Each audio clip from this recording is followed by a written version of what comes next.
Rite of Passage, the podcast with GM Martin. All right. Good afternoon, everyone, and welcome to the Rite of Passage podcast. We are here with Miss JL Hoyt. How are you today? Hey, I'm doing great. Thanks for having me. Yeah, thank you very much. I appreciate you coming on here. I'm definitely very excited to talk to you. I'm Right excited to before talk to you this, too. yeah, appreciate it. Yeah, right before this. So you just got a new kind of podcasting kit. I see you got the wonderful professional microphone. I like your setup over there.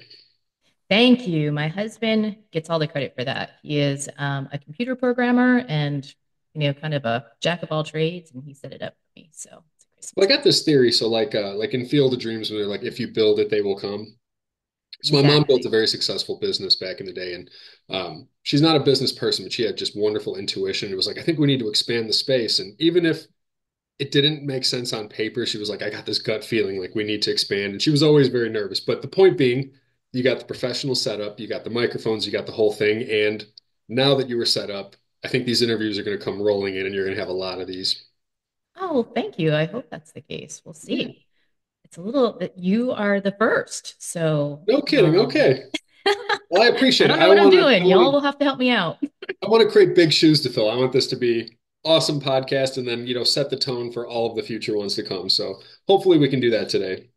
Yeah, for sure. Well, I've been catching some of your stuff online and it's awesome.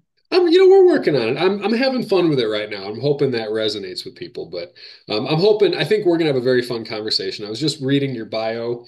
I'm very interested, and I guess my initial impression based on your bio, you've had so far a very full life. You're doing a whole lot of different things.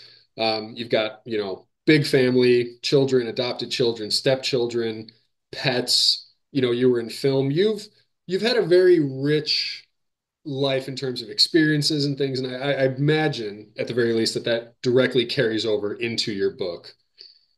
I hope so. I mean, I think that being a studier or a student of human nature is one of the things that makes writing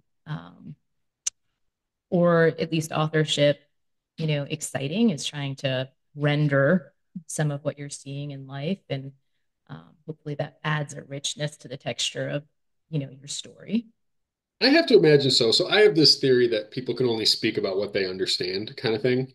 So, when someone's like, oh, so and so is like this and so is like that, life is a mirror, right? So you learn a lot about a person based on what they observe in other people. So I think as authors, the best thing we can do is try to just have as many experiences as possible because life ultimately is the teacher that gives us these stories and tells us how they make sense and how they should be put together and how things flow. So I imagine the more wealth of experience that we have, that is more we can bring to the table with every page. It reflects in every word choice, every character description, how everything unfolds, kind of deal.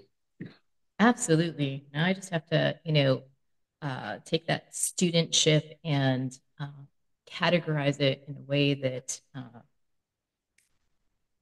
makes sense. Right. So when you said you're like a student of human nature, do you have like a psychology background or just like just a fascination, like lifelong interest in like just the human experience kind of thing and the human condition? Well, like you said, I'm sort of have a very eclectic experience. My um, professional background has spanned some very interesting territory. It started in telecommunications, and then at the kind of fall of the .com, I decided to transition, excuse me, into social work, which was just a very, quite an audible. And then ran some grant programs, worked as a state social worker, and then transitioned into adoption social work. A very Wow. big heart, so I tried to bring the world home with me. Yeah. Became a very busy parent, and then somewhere along the lines of homeschooling, 7 kids, 4 adopted, 3 biological. I decided to take a friend of mine up on his offer to case manage film. He was like, Nice. let's be if you've case managed, that's really what we're looking for when it comes to film. We're looking for somebody to sort of tie the pieces together. And so volunteered on a few projects, and that opened a door. And then from there, that sort of segued into telling stories visually. And I think I've always appreciated reading and writing, had this idea for, my book, and sort of began to kind of during different junctures of my life, um, write some of it down, but didn't take it seriously. And then with the advent of COVID, decided to close my production company and write full time. So that's where we're at. And I think that, the enrichment of my experiences and my journey is reflected in my characters for sure. Yeah. That's pretty cool, honestly. I'm very curious about the film thing. So I imagine coming from that background, when you went and wrote Codeborn, I imagine it was very visual for you. Like you kind of probably pictured it in movie format as you were writing it. Yes. And actually, I wrote it in the hopes that I would be able to attract some of my film friends and that we would at some point be able to transition and make a movie or cinematic adaptation. Nice. And decided that we would also pair the release of the book with a trailer series, which Nice. the cover of my book is actually my daughter, Maylee. Okay, I was going to Maylee ask about that because it was a very interesting cover, and I was like, it looks kind of like you. That's very sweet of you. I course impartial. I think my daughter is stunning, but a lot of people ask me, "Did you write this for your daughter?" And the answer is no. I came across a medical journal many years ago. My mother-in-law was working at the hospital, and she brought a journal home, and I was just kind of thumbing through it. It was talking about the study of external wombs, and that sort of sparked, a cascade of thoughts. What if? What if? What if? And Yeah, started to kind of, like I said, in spare time, put down, a few thoughts here and there, and then later on took it more seriously. But actually, Maylee and I went through a really difficult time in our relationship and our mother-daughter relationship. She was going through some hard things as a teenager. And my solution to that is or was to maybe talk hard, try and wake her up a little bit. And yeah, that created some hurt, which I take, some significant responsibility for. And so we were estranged actually for a period of time. And this is, in some ways, our project is a journey back. Maylee has had lots of fun opportunities in the industry because her mom works in the industry. So she got to, star in a couple of different things and be on set at a very early age. And so Maylee is actually not only the cover model, but the star of the trailer series. very cool. Okay. And yeah, I'll just say on that, I mean, as a teenager, I certainly gave my mom hell, and I'm glad. I mean, she's like, aside from my wife, probably my best friend in the whole world today. But those teenage That's years are awesome. tough, and yeah, it's not obvious the best way to help someone, right? Like sometimes giving someone everything is not helping them. Sometimes tough love is the right thing. Sometimes it's the wrong thing, and we're all making it up as we go. And I think as a kid, I looked at my parents and assumed they had it all figured out. And I'm realizing now that I'm a parent that like, oh my God, like even in your 30s, 40s, whatever, you are still making it up as you go every day. And maybe you have some experience to draw on, but yeah, no one really knows what they're doing. And we're all just Amen. doing the There's best no we can. manual, There's no manual. They unfortunately. It just would be really handy if there were. Yeah, that'd be nice, right? For sure. So I see also you're heavily involved in your church. You help mentor young people on their faith journey. Is there anything you want to say on that? I have this feeling that there's this spiritual kind of awakening happening in the world, and it's something I feel, and people are expressing it a lot of different ways. Yoga, all this. They don't know if it's necessarily Jesus or if it's, Islam or Buddhism, but they feel the sense that there's something. And I know church participation is going up and up. So tell me a little bit about your kind of ministry work and mentorship. Yeah, sure. That's a very interesting topic in my mind Mhm. because I would concur with you that there's a lot that's going on in the world. In my mind, of course, I'm not trying to push it in any particular direction, but we're walking in Bible times. Right. We just finished the Christmas season, over 300 prophecies fulfilled. Some speculate that there's at least, of the 2,500 in the Bible, there's at least 2,000 that have been fulfilled to the letter of the law. Interesting. With that said, one of the things that I'm really passionate about is young adults and their journey, and certainly their faith journey. So, for my husband and I, the way that we try and help is we run a youth group through our church, and just try and connect with teens. I think part of the Codeborn piece of things is to kind of explore. Certainly, there are Christian themes.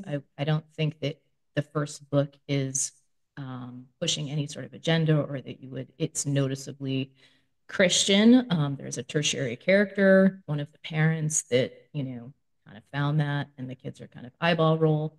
Um, and in part, though, the Codeborn series explores the idea of the intersection of faith and technology and what are the larger questions in life. And for those of us that are Bible believers, we believe that we're waiting for the appearing of the Antichrist, right? And um, so part of the way in a non-factual, I'm not suggesting that this is how things are going to play out by any means, but part of the fun of, storytelling is ideas and seeing, the direction that they take shape. And so for me, through the story arc of the series, we're going to learn more and more about technology and how that's impacting the world. And there is the suggestion that that becomes Antichrist. And so I think that, a lot of us are searching. What is the meaning of life? Why are we here? What's our purpose?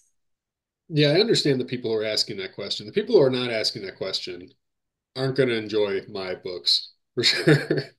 Like, but for anyone who is wondering, like, okay, why are we here? What are we supposed to be doing?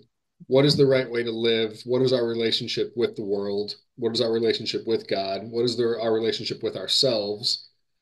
If you are asking those questions, then I mean, we're kindred spirits, and you're going to enjoy my stories because that's what we're exploring. And I imagine, whether you intended to or not, just having that paradigm or having that running in the background of your mind all the time that like, this is what I'm, how do I get better every day? How do I help people? How do I maximally be of service? How do I be the best mom and spouse and member of my church? Somehow that finds its way into your writing, even if it's indirect. I mean, it's like the way the characters behave, like the way the story plays out. I imagine it's all through there, even if it's all very subtle and kind of unconscious or subconscious when you put it in, kind of thing. Absolutely. Um, there are certainly some things that are overt, but most importantly, I want to tell a really fun story. But I do hope, I think, as most authors, such as yourself, and like you said, that we ask the bigger questions in life, that it points to a direction that um, creates that sort of reflection. So Right. I think it's a really great tool, and I feel like you asked about our service work, and I think part of what I'm doing, it's incredibly uncomfortable for me personally to put myself out there. I don't mind being behind the camera. I have done a Mhm. little bit of acting here and there, but I'd rather other people be the forefront of those things. But I Yeah. think, um, for so long, especially back in the day, I feel like the Christian world ran away from, music and they ran away from television, at least at its advent or its onset. And they were like, ah, this is from the devil. And then, the world kind of filled that space. And I think it's always Right. sort of felt like the Christian world is catching up. And so for me, I feel like this begins to hopefully start to meet people where they are and start to kind of create some context and some conversation, even Mhm. just, is technology um, going to remain our servant or will it become our master? And I Right. think, the, I guess, I don't know, the good thing about being a bit of a dinosaur is that, I remember when AOL came online. I remember, when we started to have cell phones. I remember all of those things, which I think, the next generation, it's always sort of been there. Yeah. And so, I've been able to see through the course of my life the impact that technology has had over time and how that growing, I just don't think that kids are really facing the same things that we faced, or at least that I faced when I was a teenager. I didn't have to worry about, social media or being canceled or, the dynamic of politics being so immersive in our kids' lives. They see Yeah. it all the time online where, we were outside playing in the streets, until the lights came off and then came in, for dinner. And if, somebody put the media on or read the newspaper or was watching the news, that's how, politics and the news at large of what's happening in the world infiltrated our lives. So what I hear, I'm sorry to be going on a little bit, No, but no, what I you're hear good. a lot from kids is how depressing the world is and how difficult it is to have such a polarized nation right now. Mhm. how, people have how it's impacting their lives in ways that have created depression and, how difficult it is for kids to be constantly inundated with messaging. Right, give me 1 second. Got people upstairs who are banging around and yelling. Oh, no problem. We're having fun. It's all very, very positive banging around and yelling, but I want to make sure I'm hearing everything you're saying. Oh, I don't know. What am I? Oh, no problem. Sure. Okay. Let's just turn. Yeah, sometimes I like bump. Before you turn it back on, or I can cut this middle part too, so oh, okay. sure. I just wanted to make sure I was going in a direction that you're comfortable with. No, no, Like, we can go again, this any is like direction. literally my first time, so I'm a little nervous. Oh God. I mean, and and I might honestly leave this in because I mean, it's honest and it's authentic, and that's really what people are looking for ultimately. There is so many directions I can go because you're definitely a kindred spirit. So like, I definitely I would love to talk about AI. I would love to talk about like I have family members who are very bogged down with politics, right? Who are like following every little thing and they're texting me every day, like, oh my God, you see this, you see that. And I decided the answer is no. The answer is no, I didn't see that. Like I have a relationship with God, I have my dreams, I have my family, I have what I'm working on. And I believe that prayer matters. And it's like if I sit here and I bring the best energy I can, I'm polite to whoever I come across. I try to like teach, do the best I can with the resources I have. If enough people do that, it doesn't matter what our politicians are up to. It doesn't freaking matter. I mean, what are they like? 1 in 1,000 people in this country are like the ones who are leading the thing. I mean, everything that the leaders around the world want to do, whether it's raise an army or invade this or do that, or like they need people to be on board with it. And all of us could just choose to say no. We could choose to say, you know what? You're not the master I serve. Sorry. Like my life is worth way too much to just throw it away for whatever your whims are, your greed, whatever it may be. Like I'm not interested. I'm doing my thing. I have my community. I have my people. I'm doing what I can for the world. I could cry at what you're saying, and I do wish that more people would say that. I wish that there was a way to kind of insulate, especially our youth. We were Hmm. talking about that. Politics is always a reflection of the people. And I so think you're so. right. I think that you're right that, their whole job is to, kind of figure out what the tenor of the people is and then try to appeal to it. So, Mm. as we change what our standards and what it is that we're looking for, Hmm. that has to follow.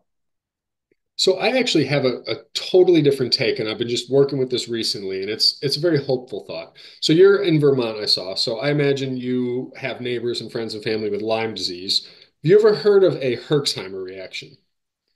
I thought, So it's essentially like, let's say you've had Lyme disease for years and you didn't know it was Lyme, so you weren't treating it correctly. When you start getting on the right medicines, whether that's the right antibiotic, oregano oil, whatever it may be for you, you can have this thing where like the all the bacteria that's been deep in your tissue coming to the surface causes your body to have this autoimmune reaction that you get this incredible swelling and hives and you feel like you're getting way sicker, but it's actually part of the filtering process. And I have this theory, like I'm looking at everything in the news and I'm like, look, none of this is new. I mean, like whether it's Bill Cosby thing, P. Diddy thing, Jeffrey Epstein thing, like the war in Ukraine, the war in the Middle East, all of this stuff has been really going on for years and decades and brewing a long time. And it's more now that it's just coming to the surface for us to look at it. And I'm going with the idea that this is a Herxheimer reaction. Like this is God and humanity shining a light in these places that have been hiding in the dark for a long time. And now we're bringing them forward to deal with them, just like addressing our trauma as individuals. We're addressing our trauma as a world. That's the hopeful thought I'm rolling with. And that's the story I want to live with. Like, that's what we're doing. We're sorting out all these things that have been hiding for a while. well, I think that that's a beautiful thought. I think Optimistic. I'd have to think about that a little bit more to have, I feel like, Yeah. a cogent response to that. I think it's really, a unique analogy for sure. Yeah. And, I certainly think that, as a nation, well, explain to me a little bit more what you mean when people are working out their trauma. Um, Well, like, okay, I was doing podcast the other day, and the author was explaining, and it was Shannon Ross. and she was explaining, she wrote a book that was based on her grandparents, and there were some elements in there of like, let's say, domestic violence. And she had some readers who messaged her like, "Hey, this was very hard for me to read, but I got through it, and I hope you'll write a sequel." And what was so interesting is Shannon was like, "Oh my God, I felt terrible hearing this, but I shouldn't hamstring my own work."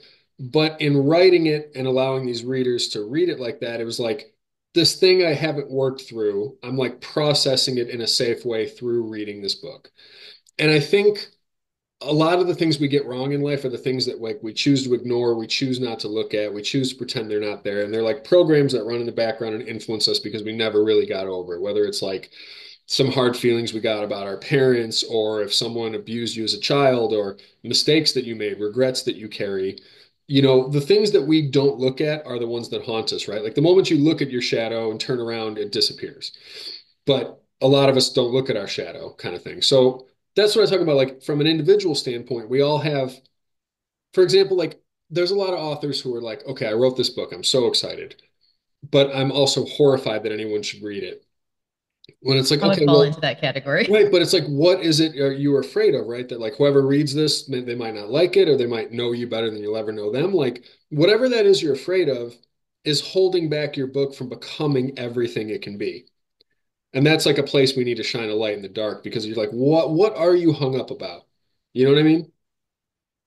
I think it's vulnerability. I think it's Mm, difficult to be vulnerable. I think we live in a world where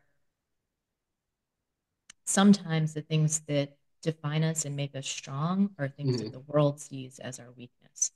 And I think mm, that in that, um, we're sort of conditioned for a response. We know ourselves the way that other people evaluate and know us, and the feedback that we get. We're sort of like bats with echolocation, right? We send a mm, signal out into the world, and then it kind of tells us a little bit about the information in the lay of the land. And I think mm. it's difficult to separate yourself from, you know that when you put something out there, people are going to, you know, either be drawn to it and like it, or they're just not. They're not going to like it, and that's Right. okay. That's based on preference. It's based on experience. It's based on the tapestry that's that person in their lives. At Hmm. the same time, because you know rejection is a mini death, right? Yeah. And in that, we're all just a little bit afraid of those mini deaths. We're afraid of the things that are going to sidesweep us or hurt us, or somebody taking a look at our work and eviscerating it in a way that makes us doubt. Um, Right. Like, you are know, we supposed to be here? Are we even doing the right thing? Who are we to even put out a book and think that this could work?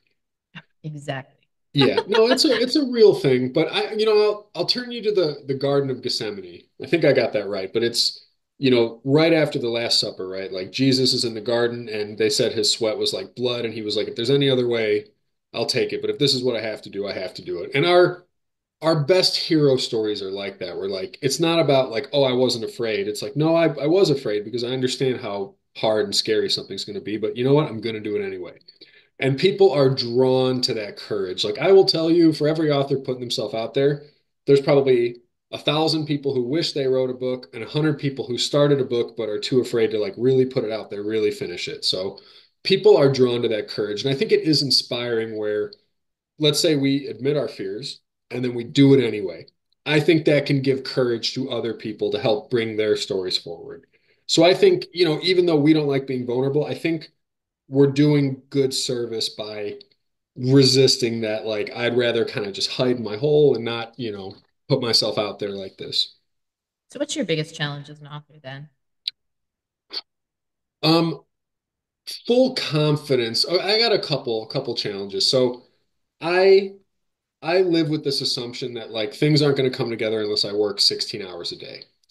And it's a crap kind of assumption, right? Like the battle's already won kind of thing. Like if you write something truly good, or you put out something good, like quantity over quality, or quality over quantity, right?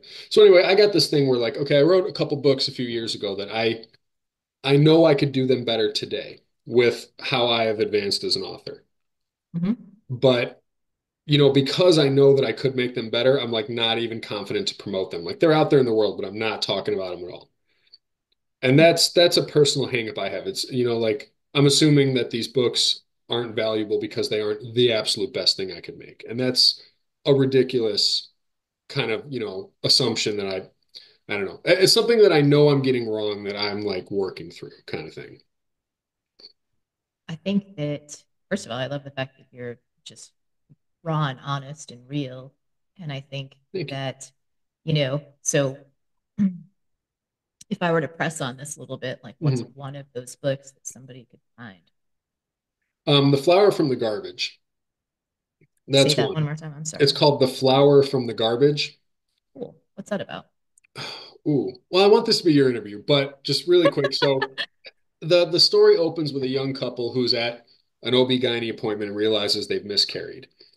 And Mm, then they immediately begin to disconnect. And they're, like maybe 10 or 11 weeks in. It's not like 6, 7 months where like, but they're still early on. So they had run to the courthouse, they got married, and then they lose this baby and they immediately begin to disconnect. And it's told from the perspective of the young man, and he's got conflicted feelings because he was excited, but he was also scared, and he didn't grow up with a father, and he wasn't sure if he's ready. So he's wrestling with being heartbroken and relieved at the same time. But the young woman is absolutely heartbroken and doesn't know how to mm, explain to the young man that like she feels like her body fundamentally failed at one of the things it's built to do. And it's one of these things that like how can a woman explain this to a man and how can a man understand it? Because like we have such different like roles and jobs and responsibilities in the world. So anyway, she kind of isolates and she's like, I'm gonna like drink some wine, I'm gonna watch some TV, I'm just gonna work through it very quietly. And he's like, I'm gonna ignore it, I'm gonna work more hours. And they disconnect, and he ends up kind of making bad decisions with coworkers who aren't constructive people and putting his marriage and his future at risk. mm, And just when he's approaching rock bottom, he has the humility to finally sit and listen with this homeless philosopher in Chicago who like lectures in the park. And he learns that this man became homeless when his wife died of cancer, and he just like stopped caring about all these things he used to care about. He's like, none of this matters. The only thing that matters is her, and I didn't have enough time with her, and I put my career first. And now all I do is I serve, and I just whoever God puts in front of me, I'm going to do everything I can for them. So it's like this mentorship journey, and we learn more about both these characters and their lives, and this young man rebuilding his life, and it's a beautiful kind of like Tuesdays with Morrie meets American Beauty meets Plato and Socrates, all taking place in downtown Chicago. I love it. I have so many questions, Yes. but I won't monopolize because I kind of steered you in a very different Well, I don't want direction to than you were hoping to monopolize you. I go. want to. I want to talk about you. I mean, I think that is, first of all, it's just that my quick reaction is I would love to read that mainly because, that's such a, you talked about women and you talked about how this woman is feeling like her body is flawed in doing the one thing that it was purposed and created to do. And that is something that I've heard from a lot of people that have miscarried. I did have one miscarriage as well. And my curiosity and interest is that is really interesting for you to choose to like I can see the kind of domino effect of like the bad decisions with the husband, the breaking down of the relationship. And I think that that is really, really interesting. And I would love to read it, number one. And number two, it's really cool. I would be fascinated to see how you as a man were able to render that. It, it was difficult. Like it didn't just come out of thin air. So that opening situation was based on an experience that my wife and I had. And, Oh, it was years later sorry. that I kind of understood where she was at with this. Like this thing that I'm never going to fully understand, that she's never going to be able to fully explain to me, and having to sit with that. But it was like that moment kind of set the stage. And I think in a lot of ways the book was based on like, okay, let's say who I am today with all my imperfections, speaking to this older version of me who's like in his late 60s, who like is looking back on, hey, what really matters, and like let me get you back on track. And it's almost like if these two could have a conversation, where would they meet in the middle kind of thing. Interesting in that story. So the old man writes books and puts them under someone else's name and then gives all the proceeds to charity. One of the books he hands the young man is Truth and Evil. So embedded in this novel is two other novellas that I wrote. And Truth and Evil is the one that I was going to send you. That's where it came from, is like in the middle of writing this book, I had this whole idea for Truth and Evil, just redirected, wrote the whole thing. And I was like, how the hell do I fit this in? And I was like, oh, what if I could put it in this book? So it's a weird, giant literary fiction that has multiple novellas in the middle of it. That's so cool. It's wild, but it's like way too big and it's difficult to market. But anyway, we got 7 minutes left, and we are going to focus on you here because I am very curious about your book. I appreciate no one interviews me. I'm always doing the interviewing. So like I'm like, oh yeah, let me talk about my book here. Well, we'll have to schedule another time now that I have this equipment, and I'll just like rapid fire. I'm down anytime. I think it's that mentorship you're doing. You're good at like, you're asking the right questions to pull it out of people. You would be a great podcast host, honestly, because Oh, you're sweet. no, you'd be good. You're asking the right questions, like get me going. I saw, I believe it was yesterday. My sense of time is a little whack. You recently received an award from Amazon, and it had to do with like best new release or something. So I really shy away from talking too much about this because I don't understand it very well myself. I don't know how the ratings are done and the categories, but and then sort of early on in the pre-orders and sales, I was like checking every day to see where I was ranked, Hmm. on the Amazon thing, and that became quickly unhealthy, right? Like you're up one day and then suddenly you're falling down, and then the It builds you anxiety up, of like, diminishes you. what do Yeah. I need to do to like, keep promoting the book? And that can become its own strange. Yeah. So Hmm. my understanding is that Eli Girl Reads, so sweet. She sent me a text Christmas morning that was like, Nice. Amazon awarded you a banner. You got a banner, which I have no idea, of course, what that means. But she sent me Right. a picture and it said number one new release. And then my husband, who I allow to like go and do all the things of Do some looking at the book digging. and where is it rated and all of these things, and it maybe explain it to me, Hmm. said that the book, so under, I think, Christian social issues for young adults, Christian young adults, and then Hmm. sci-fi, and then religious overall, I think are the different categories Okay. that he was able to kind of look. So I'm one and two for young adults, and I think social issues, and I think I'm number one maybe for sci-fi Okay. in young adults, although okay, I'm number three for sci-fi Okay. for and then I'm moved from number five to number three for all Christian literature right now That's on pretty outstanding. Amazon. So I'm pretty excited about that. No, that It's is a good thing. absolutely. Although, again, I don't know if that means that I sold three books and it just happened that somebody else only sold one, or like, I don't know how that all No, works. So, I think it's honestly bigger than you think because I mean there's a million books published every year. So like you could think, I mean, over the last decades and then Amazon publishing all the books that have been written previously, to rank number one in any category at all, I mean there's got to be at least thousands of books in every single category. So you're like making that me is excited and terribly nervous. oh no, it's amazing. I think the highest I ever got was like 15th place, and that was like Awesome. sold like, and it was like I had an Amazon promotion. It was like I sold 100 copies in a day, but it was like all like free giveaways, and I got up to like 15th place doing 100 in that day. So like to rank that high in anything is outstanding. I mean that's worth the champagne or whatever it is you celebrate, like whatever Well, it may thank you. be. That's really sweet. I No, have no idea again. that's a big deal. I mean, it shows that people they're interacting with your book, they're enthusiastic, they're excited. Anyone who's looking at it is picking it up. And that also indicates to Amazon, like, hey, let's show this to more people. Like this is a winning product. And that's really all Amazon wants to do is like put winning products in front of the people who are going to buy them. So that is an outstanding starting place. I mean, that's like an amazing jumping off point for your book Yay. Well, here. thank you so much for explaining Yeah. that to me because I had no idea. I think my sort of background in film and television has translated to a nice book trailer. Um, Mm. Flew in a couple of my really good film buddies and friends from Los Angeles. And Hmm. of course, like I said, Maylee was the star of the trailer series, and we sort Nice. of set the whole thing up. And I was hopeful that we would, in time, be able to figure out how to, share the trailer with you. But unfortunately, it just didn't work out for today. But if people are interested in seeing the trailer, you can go to my website, which is theartificialbloodlines.com, and there's a link. We also have a trailer series that's going to come out. Hmm. So different like aspects of the book will be, and even a little bit of the overarching of the series will come out, and that's kind of hopefully landing in the right spot. Although, I will admit that again, I'm pretty new to the authorship side of things, and then marketing in this capacity. I'm usually sort of more blue collar behind the scenes, producing, doing things like that on set. Yeah. So we'll see.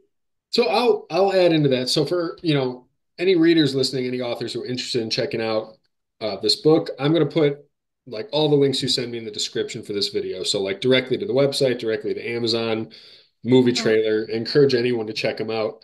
But one of these things, you're very humble, and I appreciate that. I want to put this out for all the authors there. Like, you do not have to suffer and live in your car and damn near go broke to succeed in your art. Like, that's one of these myths that people have. Like, you can launch a book and it can be number one. You can do this for 10 years and, eventually get somewhere when you put that. Like, there's so many different paths that this thing can come together. for Um, sure. and like, your blessings are your blessings. You know what I mean? So it's like your path is your path. Um, but no, I'm very excited that like, your book has this initial momentum like this. Can Thank you you. give me the elevator pitch really quick? We got about a minute left, and then all your links will be in the description. So, Yeah, of course. So Izzy Fallman is part human, part code, and all teenage girl. The story follows her experience. She doesn't know that she's more science project than real girl.